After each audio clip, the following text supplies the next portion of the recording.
तो आज हम मोबाइल फ़ोन का आईसी कैसे आइडेंटिफाई करना है, इसका इन्फॉर्मेशन लेने वाले हैं। और इस क्लास में अभी तक हम जितने भी सेक्शन पढ़े उसका रिवीजन भी हो जाएगा और मोबाइल फ़ोन का जो आईसी है उसका आइडेंटिफाई कैसे करना है, क्योंकि अगर आईसी से रिलेटेड फॉल्ट आता है तो आईसी का पहचान करना ज़रूरी होता है। मैं कुछ सेट में आपको आईसी दिखाऊंगा, पहले बेसिक इन्फॉर्मेशन दूंगा जिससे आपको आईसी का पहचान करने में ईजी हो जाए। जैसे 80 to 90% आईसी हम बिना डायग्राम के पहचान सकते हैं, लेकिन 100% आईसी का पहचान करने के लिए आपको डायग्राम का हेल्प लेना पड़ेगा।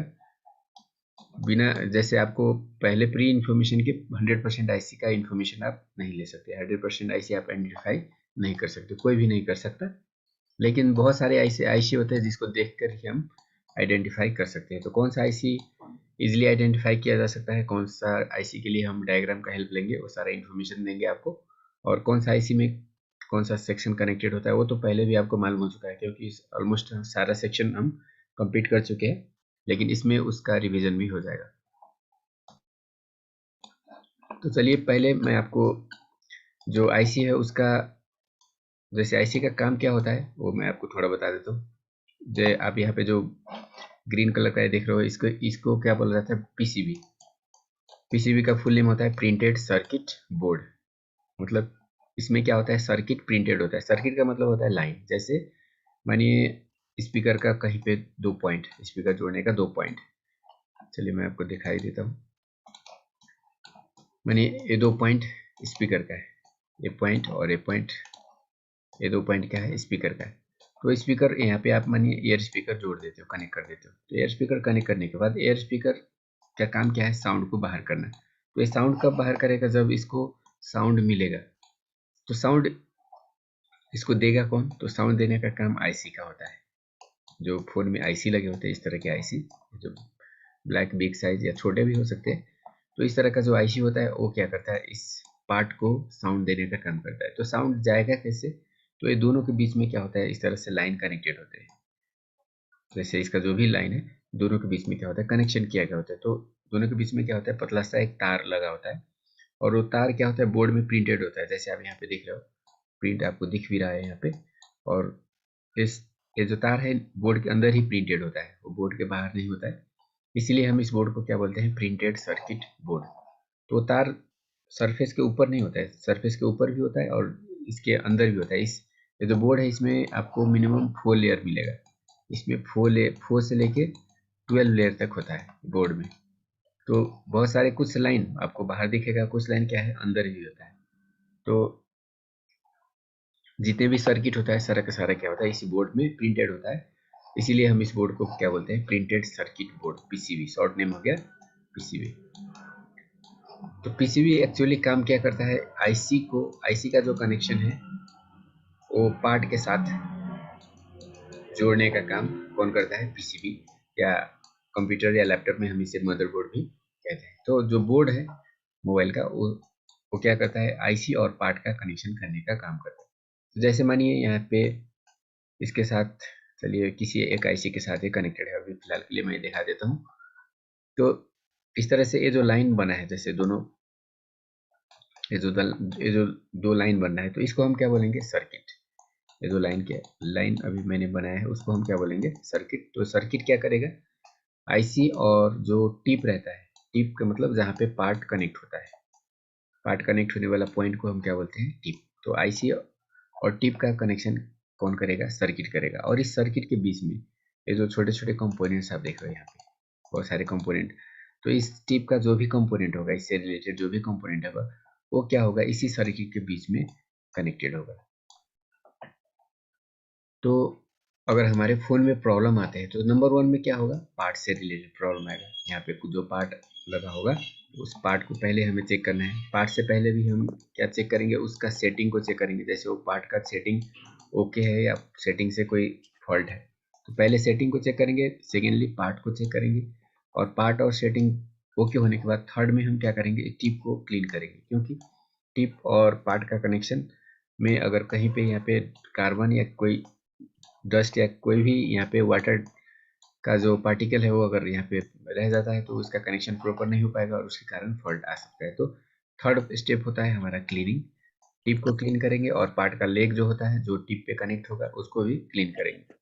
तो क्लीन करने के बाद भी नहीं हो रहा है तो फोर्थ हमारा रिपेयरिंग होता है कंपोनेंट, क्योंकि अब जो सिग्नल आने वाला है आईसी से पार्ट को आईसी से आने वाला सिग्नल या पार्ट से आईसी को जाने वाला जो सिग्नल है उसके बीच में क्या होता है, कंपोनेंट होता है। तो मानिए कंपोनेंट अगर फॉल्टी हो जाता है तो उसके कारण भी क्या होगा, हमारा फोन में प्रॉब्लम आ सकता है। तो फोर्थ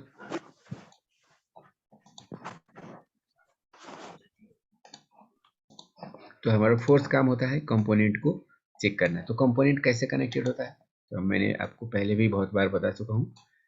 कंपोनेंट का कनेक्शन दो तरह से होता है, एक सीरीज, जैसे सर्किट है इसके बीच में अगर इस तरह से कंपोनेंट लगा हुआ है तो इसको हम क्या बोलेंगे, सीरीज कंपोनेंट। अगर कोई कंपोनेंट इस तरह से जुड़ा हुआ है, एक एक साइड सर्किट के साथ और दूसरा साइड ग्राउंड के साथ, तो इसको हम क्या बोलेंगे, पैरेलल। तो ये जो सीरीज वाला कंपोनेंट है, ये अगर फॉल्ट हो जाता है तो क्या होगा, ये लाइन ब्रेक हो जाएगा। ये अगर फॉल्ट हो जाता है तो ये लाइन में क्या होगा, इस तरह से पूरा मिट गया। चलिए, ये अगर फॉल्ट हो जाता है तो क्या होगा, ये जो लाइन है वो ब्रेक हो जाएगा, टूट जाएगा इस तरह से। इस लाइन का कनेक्शन यहाँ से ब्रेक हो जाएगा। तो ब्रेक होने के बाद क्या होगा, अब ये जो पार्ट है वो काम नहीं करेगा। तो सीरीज कंपोनेंट फॉल्ट होने पर हमारा लाइन ब्रेक हो जाता है और उसके बाद क्या होगा, जो आईसी सिग्नल पार्ट को भेज रहा था वो सिग्नल अब यहाँ पे नहीं आ पाएगा और हमारे फ़ोन में जो पार्ट है वो काम करना बंद कर देगा।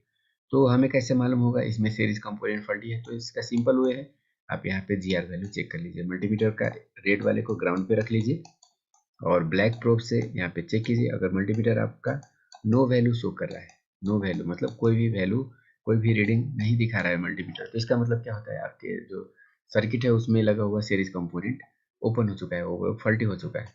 तो नो वैल्यू मिल रहा है तो आपको क्या समझना है, इसका सीरीज कंपोनेंट में फॉल्ट है। तो सीरीज कंपोनेंट को फाइंड कीजिए, उसको चेक कीजिए। तो सीरीज कंपोनेंट को चेक करने पर अगर फॉल्टी मिल रहा है तो आपको क्या करना है, इसको रिप्लेस करना है।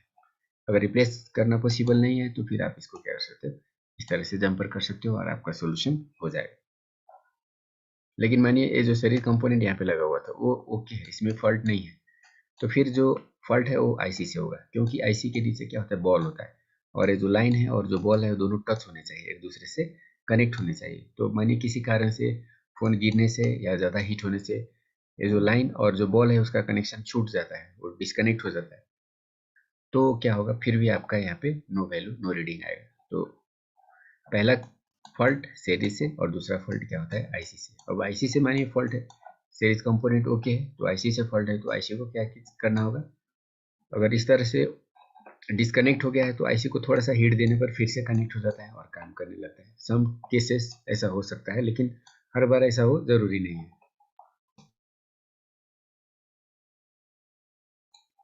तो अगर थोड़ा सा हीट देने पर अगर काम कर देता है तो ठीक है, लेकिन काम नहीं करता है तो फिर आपको क्या करना होगा, इस आईसी को निकाल के इसमें नए बॉल बना के और फिर से डालने होंगे, फिर आपका काम हो पाएगा। तो उसके लिए आईसी को रिवॉल्विंग करना जरूरी होता है। तो आईसी को रिवॉल्विंग करने के बाद आपका नो रीडिंग का वैल्यू सॉल्व हो जाएगा। तो प्रॉब्लम या तो इससे होगा या तो इससे आगे कोई भी प्रॉब्लम नहीं होगा। तो ये हो गया सीरीज कंपोनेंट फॉल्ट होने का रीजन। लेकिन मानिए ये पैरेलल वाला कंपोनेंट, ये वाला कंपोनेंट शॉर्ट हो जाता है, ये ओपन होगा तो कोई भी प्रॉब्लम नहीं दिखेगा आपके फ़ोन में, मतलब ये पार्ट काम करता रहेगा, क्योंकि ओपन होने पर भी ये सर्किट में कोई भी ब्रेकेज नहीं आएगा, ये सर्किट खराब नहीं होगा। ओनली जो फिल्टर हो रहा था वो फिल्टर नहीं होगा, लेकिन ये पार्ट काम करता रहेगा। तो इसमें प्रॉब्लम कब आएगा, जब ये कंपोनेंट शॉर्ट हो जाएगा। जो पैरेलल में लगा हुआ कंपोनेंट है वो शॉर्ट हो गया, शॉर्ट का मतलब इसका वैल्यू जीरो हो जाना। जीरो होने पर क्या होगा, जो माइनस है इस कंपोनेंट के थ्रू प्लस में आ जाएगा। तो अब यहाँ से आईसी जो भी सिग्नल पार्ट को भेजेगा वो डायरेक्ट पार्ट को नहीं जाके वो सिग्नल अब यहाँ पे ग्राउंड में चला जाएगा, क्योंकि कोई भी सिग्नल कहाँ से कहाँ फ्लो होता है, सबसे शॉर्ट पार्ट या सबसे शॉर्ट वे सर्किट जहाँ पे मिले वहाँ पे फ्लो होता है। जैसे आपको कहीं पे जाना है, मानिए एक जगह से दूसरे जगह जाना है, जैसे यहाँ से लेके आपको मानिए यहाँ पे जाना है, तो यहाँ पे दो रास्ते हैं, मानिए ए वाला रास्ता है और एक दूसरा ए रास्ता है। तो आप किस रास्ते से जाओगे, मानिए ए पॉइंट से आपको बी पॉइंट में जाना है तो ऑलवेज ए वाला रास्ता फॉलो कीजिएगा। तो ए वाला रास्ता अगर ब्लॉक हो जाता है तो आपको क्या होगा, इस रास्ते से जाना होगा। तो पैरेलल कंपोनेंट वही होता है, मतलब पार्ट से पहले पैरेलल कंपोनेंट लगाया जाता है। तो नॉर्मली क्या होता है, वोल्टेज इस तरह से फ्लो हो रहा होता है, लेकिन एक कंपोनेंट शॉर्ट हो जाने पर ये रास्ता खुल जाता है। नॉर्मली ब्लॉक होकर रहता है, रास्ता ब्लॉक रहता है, लेकिन ये कंपोनेंट शॉर्ट होने पर ये रास्ता खुल जाता है और जो जितने भी वोल्टेज होते हैं, जो भी सिग्नल होता है, सारा का सारा इसी के रास्ते से माइनस में ट्रैवल करने लगते हैं, माइनस में जाने लगते हैं, तो अब हमारा पार्ट काम करना छोड़ देता है। तो पैरेलल अगर शॉर्ट हो जाता है तो इसका सोल्यूशन क्या होगा, इसको आप निकाल दीजिए, तो फिर इस यहाँ की शॉर्टिंग हट जाएगा और फिर जो सिग्नल है वो फिर अपने रास्ते से इस तरह से जाना स्टार्ट कर देगा। तो पैरेलल का सोल्यूशन क्या होता है, रिमूव, यानी कि इसको रिमूव भी कर सकते हो और हो सके तो रिप्लेस, जितना रिप्लेस कीजिएगा उतना बेटर रहेगा, क्योंकि रिप्लेस का मतलब ओरिजिनल यानी कि पहले जैसा हो जाना, और रिमूव करने पर ये जो काम कर रहा था वो काम तो नहीं होगा, लेकिन आपका सर्किट काम करने लगेगा। तो पैरेलल का सॉल्यूशन रिप्लेस या रिमूव, और सीरीज का सॉल्यूशन रिप्लेस या जंपर। तो इस तरह से आप कंपोनेंट का रिपेयरिंग कर सकते हो। और फाइनली लास्ट कंडीशन, अगर कंपोनेंट मानिए एक कंपोनेंट निकालने के बाद भी अगर शॉर्टिंग नहीं हट रहा है तो फिर आपका आईसी शॉर्ट है। आईसी शॉर्ट है तो उसको हीट करने से वो रिपेयर नहीं होगा, क्योंकि वो ऑलरेडी शॉर्ट है और हीट करने पर और ज़्यादा शॉर्ट हो जाएगा। तो उस कंडीशन में आईसी को निकाल के नए बॉल बना के और इसको डालने होंगे, फिर आपका शॉर्टिंग, फिर उसके बाद आपका शॉर्टिंग क्या होगा, ओके होगा। तो आईसी को रिवल करने पर ओके हो जाता है शॉर्टिंग। अगर नहीं हो रहा है तो फिर आपका आईसी पूरा शॉर्ट है, और आईसी शॉर्ट है तो उसको रिप्लेस कीजिएगा, तभी आपका सोल्यूशन हो पाएगा। तो जो इंड कंडीशन होता है वो आईसी तक होता है। तो आईसी का काम क्या है आपको मालूम हो गया, कंपोनेंट का काम क्या है वो भी मालूम हो गया, सर्किट किसे कहते हैं वो भी मालूम हो गया, टिप किसे कहते हैं वो भी आपको मालूम हो गया, और पार्ट, उसके बाद कनेक्टर। तो चलिए अब हम आईसी का पहचान कैसे करेंगे, कौन सा कंपोनेंट या कौन सा पार्ट किस आईसी के साथ कनेक्टेड है वो हमें मालूम करना है। सबसे आज का हमारा मेन टॉपिक वो है। तो जितने भी आईसी है फ़ोन में उसको मैं कुछ कैटेगरी में डिवाइड कर देता हूँ, जिससे आपको सर्च करने में इजी रहे। जैसे मानिए पहला सेक्शन को मैं मानिए नेटवर्क सेक्शन मान लेता हूँ, मानिए फ़ोन का नेटवर्क सेक्शन। तो नेटवर्क सेक्शन में जैसे कॉलिंग के लिए जो सेक्शन यूज होगा उसको हम क्या बोलेंगे, नेटवर्क सेक्शन। तो कॉलिंग या नेटवर्क सेक्शन में कितने आईसी रहते हैं वो हम पढ़ चुके हैं, कल का क्लास हमारा नेटवर्क सेक्शन से रिलेटेड था। तो कॉलिंग के लिए यूज होने वाला क्या होता है, 3 टाइप के आईसी होते हैं, आपको मालूम है, कल ही हम पढ़े थे। एक को हम क्या बोलते हैं, आरएफआईसी। आरएफआईसी 2 टाइप के होते हैं, एक को एसटीआर बोला जाता है, क्वालकॉम के सेट में ये वाला यूज होता है, और दूसरा को डब्ल्यूटीआर। तो डब्ल्यूटीआर एसडीआर जो भी बोले उसको आपको क्या समझना है, दोनों आरएफआईसी है। और ये आईसी कहाँ पे होता है, इस आईसी के बगल में ऑलवेज मोस्टली 99% एक क्रिस्टल रखा गया होता है, जिसका वैल्यू कितना होता है, 13 मेगाहर्ट्ज, 26 मेगाहर्ट्ज या 19.8 मेगाहर्ट्ज। तो एक क्रिस्टल होता है ऑलवेज आरएफआईसी के साथ। तो नेटवर्क सेक्शन को अगर आपको फाइंड करना है और आरएफआईसी को अगर ढूंढना है तो सबसे पहले आपको क्या ढूंढना होगा, पहले आपको मोबाइल का जो एंटीना टिप होता है उसको फाइंड करना होगा, क्योंकि ये जो क्रिस्टल है वो तो ब्लूटूथ आईसी के पास भी रहता है और आरएफआईसी के पास भी रहता है। तो पहले सबसे पहले आपको क्या ढूंढना होगा, मोबाइल का एंटीना कहाँ पे, एंटीना जहाँ पे होगा उसके बगल में या उससे रिलेटेड ही सेक्शन में आपको आरएफआईसी मिलेगा। तो नेटवर्क सेक्शन में एक आरएफआईसी रहता है, दूसरा आईसी नेटवर्क सेक्शन में कौन रहेगा, पीए। तो पीए का काम भी आपको मालूम है, पावर एम्पलीफायर, या इसका दूसरा नाम क्या है, पीएफओ, पावर फ्रीक्वेंसी ऑसिलेटर। जो आरएफआईसी से जब सिग्नल बाहर जाता है, आउट होता है, तो डायरेक्ट एंटीना में नहीं जाता है, पहले पीए में जाता है, पीए में जाने के बाद वो जो एंटीना का जो मेन आईसी होता है एफईएम उसमें जाता है, उसके बाद क्या होता है, एंटीना को वो सिग्नल मिलता है। तो पीए क्या होता है, ओनली आउट गोइंग सिग्नल में यूज होने वाला एक आईसी है, जो क्या करता है, सिग्नल को बूस्ट करता है, सिग्नल को बिग या बड़ा करने का या पावरफुल बनाने का काम करता है, जिससे सिग्नल आसानी से जो टावर है वहां तक पहुंच पाए। तो उसके लिए जो आईसी यूज होता है वो क्या होता है, पीए। तो पीए का पहचान कैसे हम करेंगे, इसका साइज क्या होता है, थोड़ा सा लंबा होता है। जो आरएफआईसी होगा वो क्रिस्टल के बगल में होगा, और इसी के बगल में, इसी के अगल बगल में एक लंबा सा आईसी आपको देखने को मिलेगा। तो उस आईसी को हम क्या बोलेंगे, पीए बोलेंगे। और इसके ऊपर नॉर्मली क्या होता है, इस तरह का सिंबल होता है किसी भी फ़ोन में, वो चाहे आईफोन हो, चाहे एंड्रॉयड फ़ोन हो, चाहे मीडियाटेक वाला हो, चाहे क्वालकॉम हो, पीए नॉर्मली इस तरह के लोगो वाला कंपनी का यूज होता है, जिसका नाम है स्काईवर्क्स। तो स्काईवर्क्स का ये लोगो होता है। तो पीए में ज़्यादा करके आपको इस तरह का सिंबल देखने को मिलेगा। और जो एफईएम है वो भी उसमें, उसके अंदर भी पीए होता है, इसीलिए इस ये भी क्या होता है, एक ही कंपनी का होता है। तो इस तरह से आप सिंबल से भी पहचान सकते हो, लेकिन नॉर्मली एफईएम का शेप क्या होता है, रेक्टेंगल या स्क्वायर शेप का होता है, और ये थोड़ा सा लंबा शेप का होता है, पीए। तो इस तरह से आप आईसी का पहचान कर सकते हो। तो नेटवर्क सेक्शन में यूज होने वाला आईसी ये 3 है, जो मैंने बता दिया। चलिए अब यहाँ पे बताइए, इस ये वाला जो मैं आपको बोर्ड का ये साइड देख रहा हूँ, ये बोर्ड का वन साइड है और ये बोर्ड का दूसरा साइड है, बोर्ड एक ही है।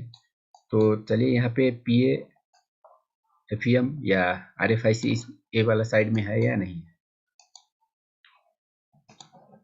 इसमें देखिए यहाँ पे पीए, आरएफ, आईसी एंड एफईएम इस साइड वाला में वन साइड में है कि नहीं है, इस साइड में आपको दिख रहा है उस तरह का आईसी है या नहीं है? नहीं है, नहीं है। नहीं है। इस साइड में जो अभी जो आईसी, जिस आईसी का इन्फॉर्मेशन मैंने आपको बताया, वो वाला आईसी इस बोर्ड का इस साइड में नहीं है। तो चलिए बोर्ड का दूसरे साइड देखते हैं। यहाँ पे बताइए, यहाँ पे कौन सा है?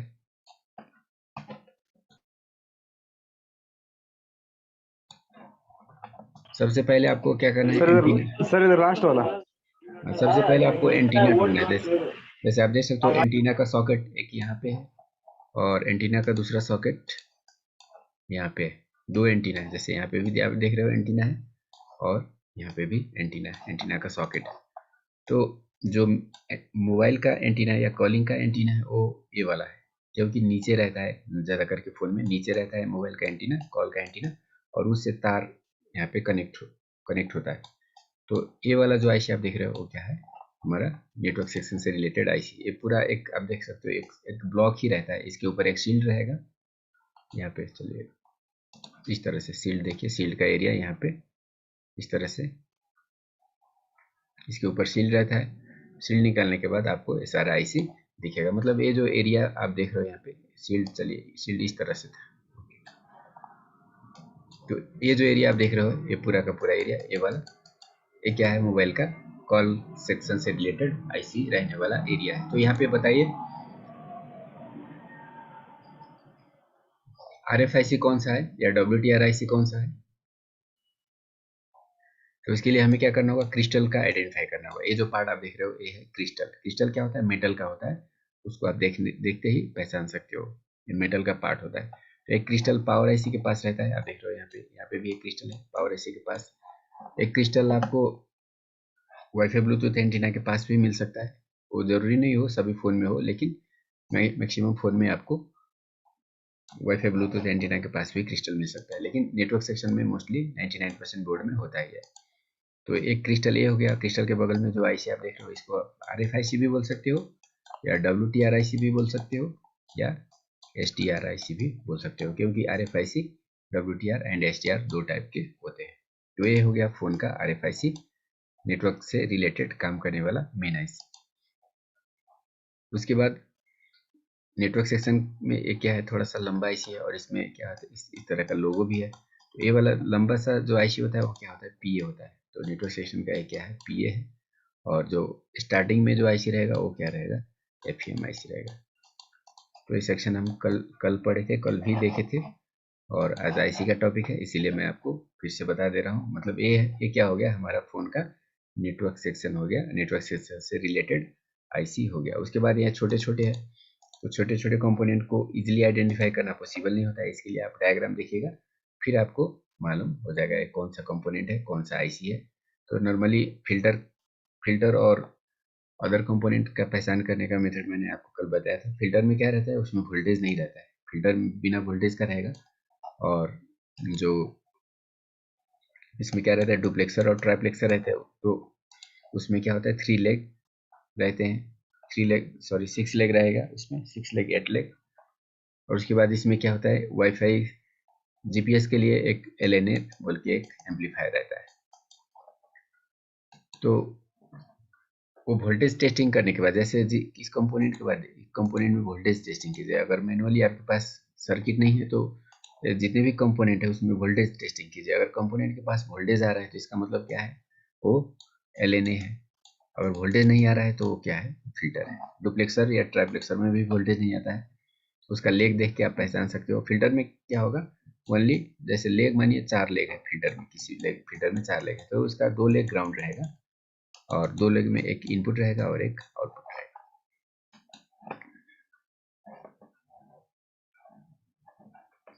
तो नेटवर्क सेक्शन का आईसी पहचान करना समझ गए होंगे। उसके बाद चलिए अब दूसरा सेक्शन, जैसे पार्ट 2 में मैं आपको power IC, CPU and memory कैसे आइडेंटिफाई करना है उसका इन्फॉर्मेशन देता हूँ।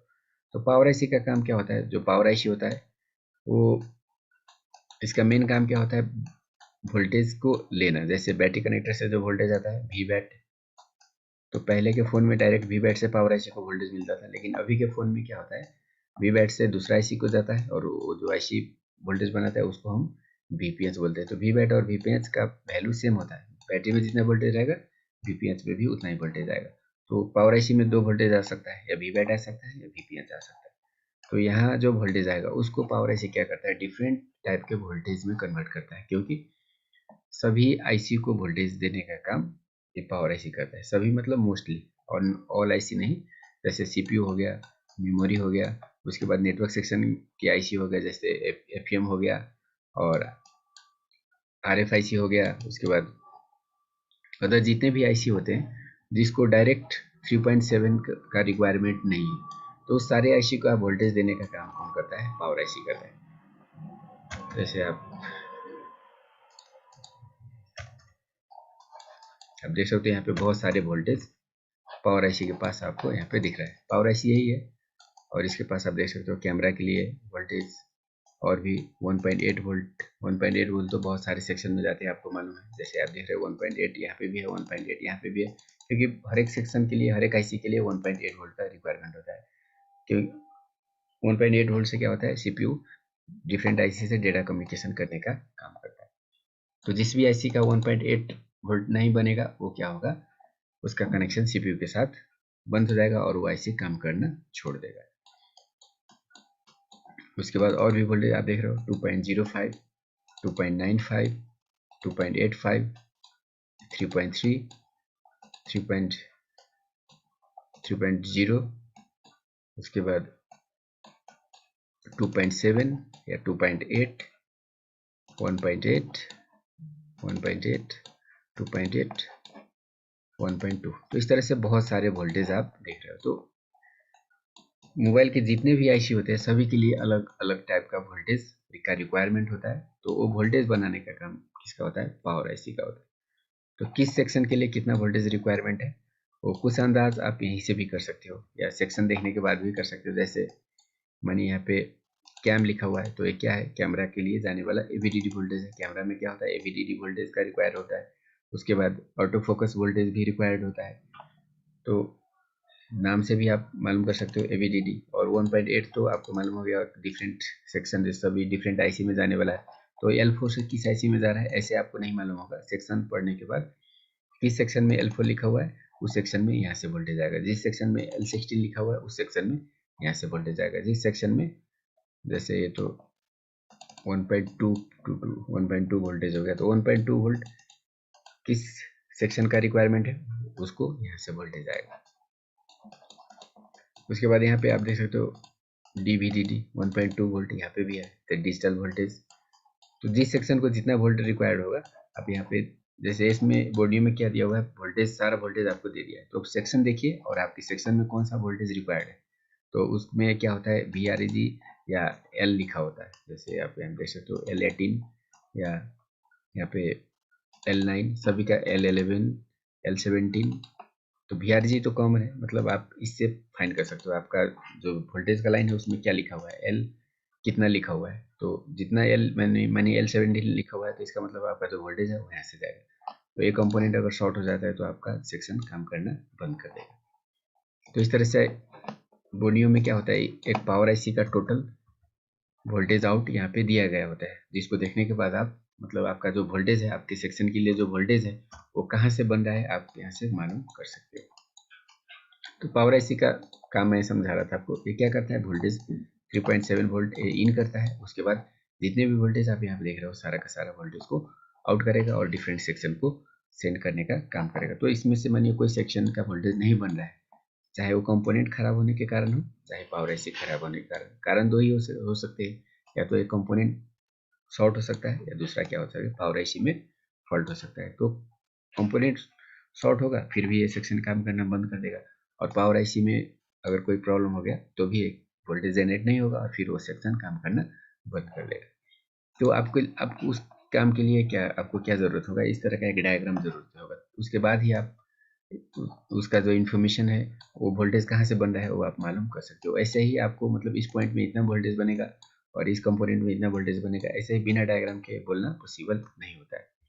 या तो उस सेक्शन से ट्रेसिंग करने के बाद आपको मालूम होगा, उस सेक्शन का स्कीमेटिक देखिएगा तो उस सेक्शन का स्कीमेटिक में आपको मालूम हो जाएगा इसका लाइन कहाँ से कौन सा कंपोनेंट से आ रहा है।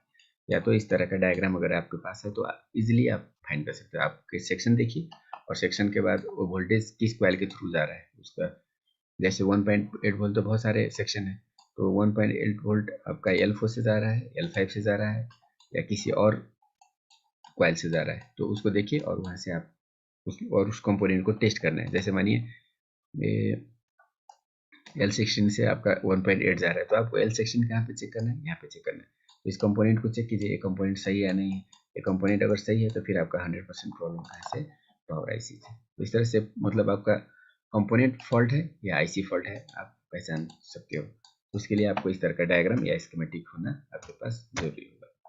तो पावर आईसी भी आप इजीली पहचान सकते हो। जिस आईसी के पास सबसे ज़्यादा कंपोनेंट रहेगा वो वाला क्या होता है, पावर आईसी। आप इसका कंपोनेंट का नंबर कंपेयर कर सकते हो। आप देख सकते हो इसके पास बहुत सारे बड़े बड़े कॉइल हैं, कॉइल लगे हुए हैं, और 1 2 3 4 5 6 कॉइल है। तो इसमें ये जो कॉइल है उसको सबसे मेन वोल्टेज या सीपीयू मेमोरी के लिए बनाने वाला वोल्टेज होता है, प्राइमरी वोल्टेज मतलब मेन वोल्टेज होता है। ये अगर वोल्टेज नहीं बना है तो आपका फ़ोन ऑन नहीं होगा। लेकिन इसके बाद जो अदर वोल्टेज है वो अगर नहीं बन रहा है तो ओनली वो जो सेक्शन है वो काम नहीं करेगा। लेकिन मेन जो फ़ोन को ऑन करने वाला वोल्टेज होता है वो सारा इस कॉइल से निकलता है। तो अगर आपका फ़ोन अगर डेड हो जा रहा है, ऑन ही नहीं हो रहा है, तो आपको मेन आपका जो टारगेट क्या होना चाहिए, जो कॉइल है इसमें आपको सभी कॉइल में जीआर वैल्यू चेक करना है। सभी कॉइल में जितने भी कॉइल आप पावर आईसी के पास देख रहे हो, सभी कॉइल को एक एक करके जीआर वैल्यू चेक कीजिए। अगर इसमें जीआर वैल्यू में कहीं भी कोई भी दिक्कत रहा है, फॉल्ट आपको मिल रहा है, तो उसके बाद इसका जो सेक्शन है उसको ट्रेसिंग करना होगा। मल्टीमीटर को यहाँ रख के इससे रिलेटेड कंपोनेंट कौन सा है उसको फाइंड कीजिए और हर एक कंपोनेंट को निकाल के एक एक निकाल के चेक कीजिए और आपका सोल्यूशन हो सकता है। सर इस कॉइल में दोनों साइड भी बजेगा? कॉइल में तो बीप बजेगा, जीआर वैल्यू चेक करने पर बीप नहीं बजेगा। जीआर वैल्यू में आपको 250 से लेके 750, किसी किसी में 890 50 नहीं 800 वो 900 कैसे भी आ सकता है। कैसे चेक कैसे करना है सर? मल्टीमीटर का रेट को माइनस में रखिए, ब्लैक से यहाँ पे टेस्ट करना है। कॉइल के दोनों साइड अच्छा। में टेस्ट कीजिए, दोनों साइड में आपको वैल्यू मिलेगा। इसमें बीप चेक करने से कोई भी मतलब नहीं। बीप का मतलब कॉइल सही है, लेकिन कॉइल सही का मतलब क्या हो गया, कॉइल सही होने से इस पूरा सेक्शन सही है जरूरी नहीं। तो जीआर वैल्यू चेक करने पर आपको मालूम हो जाएगा इसका पूरा सेक्शन सही है या नहीं है। तो कॉइल को और चेक कर कितना आना चाहिए सर? जीआर वैल्यू कितना दो आना चाहिए? 250 से लेके 750। अच्छा। तो जीआर वैल्यू चेक करने का मल्टीमीटर का जो रेड होता है उसको माइनस में रख लीजिए, और ब्लैक से जो कॉइल है उसका दोनों साइड चेक कीजिए। माने एक साइड जीआर आ रहा है दूसरा साइड नहीं आ रहा है, तो इसका मतलब क्या हो गया, आपका कॉइल फॉल्टी है। तो इस जीआर वैल्यू चेक करने पर कॉइल भी मालूम हो जाएगा और इससे रिलेटेड कंपोनेंट भी मालूम। मानिए यहाँ पे बीप आ रहा है, तो बीप का मतलब क्या हुआ, ग्राउंड के साथ बीप आ रहा है, तो कॉइल फॉल्टी होने पर ग्राउंड के साथ बीप नहीं आता है। इसका मतलब क्या हुआ, इस कॉइल में कुछ कैपेसिटर्स भी लगे होंगे जो पैरेलल रहते हैं। कैपेसिटर्स पैरेलल रहते हैं, अगर ये शॉर्ट हो जा रहा है तो इसके कारण क्या होगा, यहाँ पे माइनस आ जाएगा और एक कॉइल ग्राउंड के साथ बीप करने लगेगा। तो आपको इस कैपेसिटर को फाइंड करना है, इसको निकालना है बाहर। निकालने के बाद फिर से चेक करना है यहाँ पे जीआर सही हुआ या नहीं हुआ। तो इसको निकालने के बाद फिर भी यहाँ पे बीप मिल रहा है, तो इसका मतलब क्या समझना है, अब आपका जो फॉल्ट है वो पावर आईसी के अंदर है। तो फॉल्ट सर कॉयल कैसे कनेक्शन रहता है आईसी के साथ? कॉइल सीरीज में रहेगा और कैपेसिटर्स पैरेलल में। जैसे यहाँ पे मानिए लाइन निकल रहा है तो कैपेसिटर का एक साइड रहेगा कनेक्शन और कॉइल का दोनों साइड, इस तरह से दोनों साइड कनेक्शन रहेगा। और फिर ये मानिए सीपीयू को जा रहा है तो सीपीयू को ये लाइन, सीपीयू में लाइन चला जाएगा। तो मानिए कैपेसिटर शॉर्ट हो जाता है तो क्या होगा, पावर आईसी जो भी वोल्टेज देगा सारा का सारा यहाँ पे जीरो हो जाएगा। और सीपीयू को वोल्टेज नहीं एक्चुअली मिलेगा। कोयल और का काम क्या होता है सर? ये हम पहले ही पढ़ा चुके हैं, तो आप बाद में ऐड होंगे, तो आपका जो क्लास है वो बाद में होगा, अभी इस पे फोकस कीजिए। ठीक है। तो पावर आईसी पहचान सकते हैं। इसमें सबसे इजी प्रोसेस क्या है, जो कंपोनेंट देखिए, नंबर ऑफ कंपोनेंट बहुत ही ज़्यादा रहेगा। सबसे ज़्यादा कंपोनेंट जहाँ पे रहेगा वो पावर आईसी होता है। और पावर आईसी के साथ साथ इस जहाँ पे पावर आईसी रहेगा उसी के बगल में सीपीयू भी रहता है और मेमोरी आईसी भी रहता है। तो अब सीपीयू को पहचानने का मेथड क्या होता है, सीपीयू का शेप नॉर्मली स्क्वायर रहता है, मतलब इक्वल टाइप के रहेगा, चारों साइड इसका इक्वल साइज के रहेगा नॉर्मली। 100% वही हो जरूरी नहीं है, ज़्यादा करके स्क्वायर शेप में रहेगा। और इसके बाद बगल में मेमोरी आईसी रहता है जो थोड़ा सा लंबा रहता है, हल्का लंबा भी हो सकता है, थोड़ा सा देखने में हल्का लंबा रहेगा। एक पहचानने का मेथड ये हो गया। दूसरा मेथड क्या है, जो सीपीयू रहेगा उसमें आप देखिए यहाँ पे क्या लिखा हुआ है, क्वालकॉम। तो क्वालकॉम सीपीयू बनाने वाला कंपनी है। तो ये सीपीयू नहीं, पावर आईसी पे भी क्वालकॉम लिखा रहेगा, मतलब पावर आईसी भी बनाता है क्वालकॉम, सीपीयू भी बनाता है। तो सीपीयू में ऑलवेज आपको क्वालकॉम लिखा रहेगा। और दूसरा कंपनी क्या होता है सीपीयू बनाने वाला, मीडियाटेक। तो मैक्सिमम 90% फ़ोन में आपको किसी में क्वालकॉम मिलेगा, किसी में मीडियाटेक मिलेगा। और जो कीपैड या सस्ते फ़ोन होते हैं उसमें उसमें इसके अलावा भी दूसरा प्रोसेसर हो सकता है, जैसे एम स्टार नाम का भी एक सीपीयू बनाने वाला कंपनी। तो कीपैड या छोटे छोटे फ़ोन में होते हैं। स्पेक्ट्रम बोल के भी एक कंपनी है जो पहले एंड्रॉयड फ़ोन में भी यूज होता था, अभी ये ज़्यादा यूज नहीं होता है। तो स्पेक्ट्रम भी एक सीपीयू बनाने वाला कंपनी है, एम स्टार भी है। तो ये ज़्यादा अभी के फ़ोन में आपको ये सब उतना ज़्यादा नहीं मिलेगा, मैक्सिमम आपको क्वालकॉम मीडियाटेक मिलेगा। इसके अलावा एक हुआई का सेट होता है जिसमें हाई सिलिकन नाम का सीपीयू होता है। तो हाई सिलिकन हुआई का अपना ही सीपीयू है। जैसे जो क्वालकॉम आप देख रहे हो, ये only CPU and power IC manufacture करता है। इसका जो मेन फोकस होता है सीपीयू पे होता है, और सीपीयू और पावर आईसी का कॉम्बिनेशन होता है, मतलब दोनों मिल के काम करते हैं। इसीलिए जो कंपनी सीपीयू बनाता है वो पावर आईसी भी वही बनाता है, या मतलब इससे रिलेटेड ही कोई कंपनी दूसरा, अगर इसका कोई सिस्टर कंसर्न है या जो इससे रिलेटेड कोई कंपनी है उसको पावर आईसी बनाने के लिए बोलता है। तो सीपीयू और पावर आईसी ज़्यादा करके सेम कंपनी या मतलब रिलेटेड ही होता है।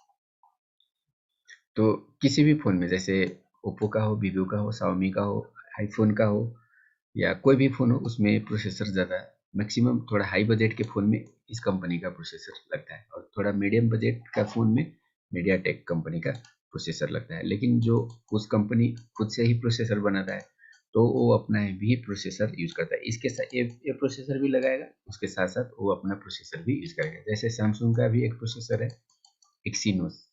तो किसी फ़ोन में आप देखिएगा तो एक्सीनोस नाम का एक प्रोसेसर रहेगा। तो इस ये ओनली सैमसंग में मिलेगा क्योंकि ये सैमसंग का अपना प्रोसेसर है। लेकिन मोस्टली सैमसंग के फ़ोन में आपको क्वालकॉम प्रोसेसर मिलेगा, किसी किसी मॉडल में ये वाला प्रोसेसर भी मिल सकता है। और वैसे ही जो हुआई कम हो गया उसमें क्या होता है, हाई सिलिकन नाम का एक प्रोसेसर होता है। तो हुआई का अपना ही प्रोसेसर है। तो हाई सिलिकन, एक्सीनोस, मीडिया, तो ये रेयरली यूज होने वाला या किसी किसी फ़ोन में यूज होने वाला ब्रांड हो गया, लेकिन मोस्टली यूज होने वाला ब्रांड है क्वालकॉम एंड मीडियाटेक। और पुराना अगर फ़ोन है तो उसमें स्पेक्ट्रम प्रोसेसर भी यूज होता है। तो ये प्रोसेसर का नॉलेज होना भी आपके लिए बहुत ही ज़रूरी है, क्योंकि सॉफ्टवेयर करने के टाइम में आपको यही इसी का काम होता है, क्वालकॉम मीडियाटेक कौन सा प्रोसेसर है, तो उसी के मुताबिक क्या होता है, हमें टूल यूज़ करना होता है। और उसी टूल से क्या होता है, सब मोबाइल का फ्लैशिंग करने के लिए आसान होता है। किसी भी मोबाइल का फ्लैशिंग कर रहे हो तो सबसे इम्पोर्टेंट चीज़ होता है उसका प्रोसेसर, कौन सा प्रोसेसर है। क्योंकि जो भी फाइल हम इसको देते हैं वो पहले प्रोसेसर को आएगा, और प्रोसेसर उसको क्या करेगा, मेमोरी के अंदर डालेगा। और मेमोरी के अंदर जितने भी फाइल होता है सारा का एक्सेस कौन करेगा, प्रोसेसर। तो प्रोसेसर और मेमोरी क्या होता है, एक दूसरे से सिंक्ड होता है। तो सॉफ्टवेयर करने का काम भी, प्रोसेसर अगर नहीं है, खराब है, तो सॉफ्टवेयर नहीं हो पाएगा। तो मोबाइल को रीड करना है या राइट करने का जितने भी काम है डायरेक्टली नहीं होता है, सॉफ्टवेयर प्रोसेसर के थ्रू ही होता है। तो प्रोसेसर पहचानने का मेथड मैंने आपको बता दिया, क्वालकॉम मीडियाटेक ज़्यादा रहेगा।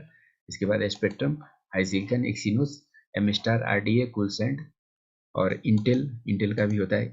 आईफोन में ज़्यादा करके इंटेल रहेगा, एसोस कंपनी के फ़ोन में इंटेल रहता है। तो आईफोन में क्वालकॉम भी रहता है, इंटेल भी रहता है। किसी मॉडल में इंटेल रहेगा, किसी में क्वालकॉम, अभी लेकिन ज़्यादा करके क्वालकॉम ही रहेगा। तो चलिए प्रोसेसर के बाद अब मेमोरी। तो प्रोसेसर से कौन सा सेक्शन कनेक्टर रहेगा वो भी मैं आपको बता देता हूँ। प्रोसेसर से सेक्शन कनेक्टर में वाला कौन हो गया, जो हाई स्पीड में काम करता है, हाई स्पीड जिसका स्पीड ज़्यादा है, वो पार्ट सारा का सारा प्रोसेसर से डायरेक्टली कनेक्ट होता है। जैसे कैमरा हो गया, कैमरा क्या करेगा, ग्राफिक कैप्चर करके सेंड करना है, जैसे फोटो या वीडियो शूटिंग की है तो वीडियो का फाइल क्या रहेगा, बड़ा रहेगा, बिग साइज का रहेगा, तो वो डायरेक्टली सीपीयू से कनेक्टेड होता है, जिससे उसका जो प्रोसेसिंग है फास्ट हो सके। तो कैमरा का जितने भी लाइन रहता है, डेटा लाइन है, डेटा लाइन्स जिसको मीपी लाइन भी बोला जाता है, तो सारा सीपीयू से कनेक्टेड होता है, और सीपीयू क्या करता है, उस फाइल को मेमोरी के अंदर सेव करने का काम करता है। तो डायरेक्टली मेमोरी में सेव नहीं होगा, सीपीयू उसको प्रोसेसिंग करके मेमोरी के अंदर सेव करेगा, और जब हम देखना चाहेंगे तो फिर सीपीयू उसको लेगा, और फिर जो डिस्प्ले का लाइन होता है वहाँ पे हमें सेंड करेगा। तो डिस्प्ले का डायरेक्ट कनेक्शन भी कैमरा के साथ रहता है, तो इसीलिए हाई स्पीड वाला जितने भी पार्ट होता है कैमरा के सीपीयू के साथ रहेगा। और जैसे कि टच हो गया, क्योंकि टच भी हमें फास्ट काम करना होता है, तो टच का कनेक्शन भी सीपीयू के साथ होता है, कैमरा का कनेक्शन, डिस्प्ले का कनेक्शन, इस तरह से जो फास्टर पार्ट है। उसके बाद जितने भी अदर आईसी रहते हैं, जैसे नेटवर्क आईसी हो गया, नेटवर्क में आरएफआईसी, एफईएम, पीए, तो सारा का कनेक्शन इसी रहेगा, क्योंकि ये जब तक एक काम करने का नहीं बोलेगा तब तक वो आईसी काम स्टार्ट नहीं करेगा, क्योंकि टोटल कंट्रोल, मास्टर कंट्रोल इसी के पास रहता है। तो इसीलिए सीपीयू के साथ बहुत सारे ऑलमोस्ट ऑल आईसी, उसके बाद जो फास्ट प्रोसेस